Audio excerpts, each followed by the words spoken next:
Chapter 7. The creature begins to learn. Spring advanced rapidly. The weather became fine and the skies cloudless. The beauty of the flowers and leaves surprised me. My senses were refreshed by 1,000 scents of delight and 1,000 sights of beauty. One day someone tapped at the door of the cottage. It was a lady on horseback who had come with a guide. The lady was dressed in a dark suit and covered with a thick black veil. Agatha asked a question. The stranger answered in a sweet accent the name of Felix. Her voice was musical, but unlike that of either of my friends. On hearing this word, Felix came up to the lady. When she saw him, she threw up her veil. I saw a face of angelic beauty. Her hair was shining black and braided. Her eyes were dark but gentle and lively. Her skin was wondrously fair, each cheek tinged with a lovely pink. Felix seemed delighted to see her. Every trace of sorrow vanished from his face. His eyes sparkled and his cheeks flushed with pleasure. At that moment I thought him as beautiful as the stranger. She wiped a few tears from her lovely eyes. Then she held out her hand to Felix, who kissed it joyfully. He called her, as well as I could make out, his sweet Arabian. She did not appear to understand him, but she smiled. He helped her off the horse, dismissed her guide, and brought her into the cottage. Felix spoke to his father, and the young stranger knelt at the old man's feet. She would have kissed his hand, but he raised her from kneeling position and hugged her affectionately. I soon realized that the stranger neither understood nor was understood by the cottagers. She seemed to have a language of her own. They made many signs that I did not understand, but I saw that they were all happy to be together. Some hours passed and I could see that she was trying to learn their language. The idea instantly occurred to me that I could learn at the same time. The stranger learned about 20 words at the first lesson. Most of them, indeed, were words that I already understood, but I learned a few new ones. As night came on, Agatha and the Arabian retired early. When they separated, Felix kissed her hand and said, "Good night, sweet Safi." He sat up much longer, talking with his father.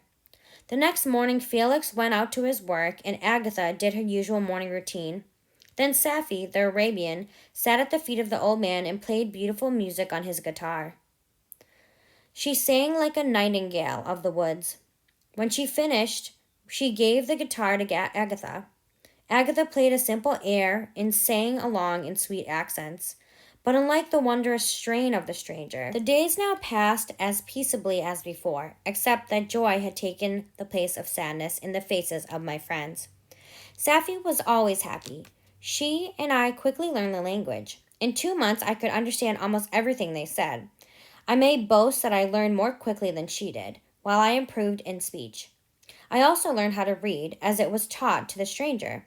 This opened before me a wide field for wonder and delight. The book Felix read from was a history book. I therefore learned something about the manners, governments, and religions of the different nations of the earth. I learned about the great genius of the Greeks, of the wars and virtue of the early Romans, and of the decline of that mighty empire. I learned of chivalry, Christianity, and kings.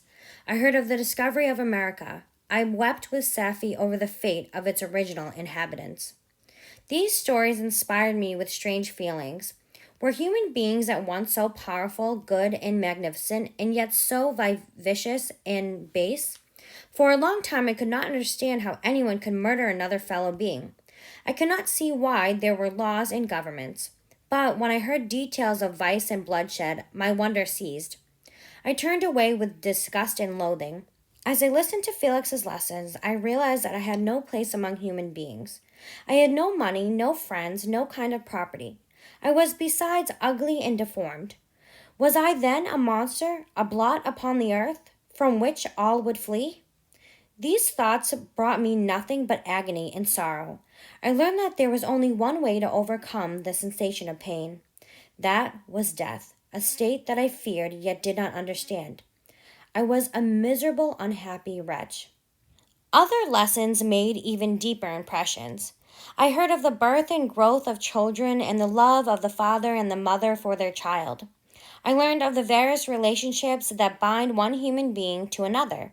But where were my friends and relations? I had no mother, no father, no brother, no sister.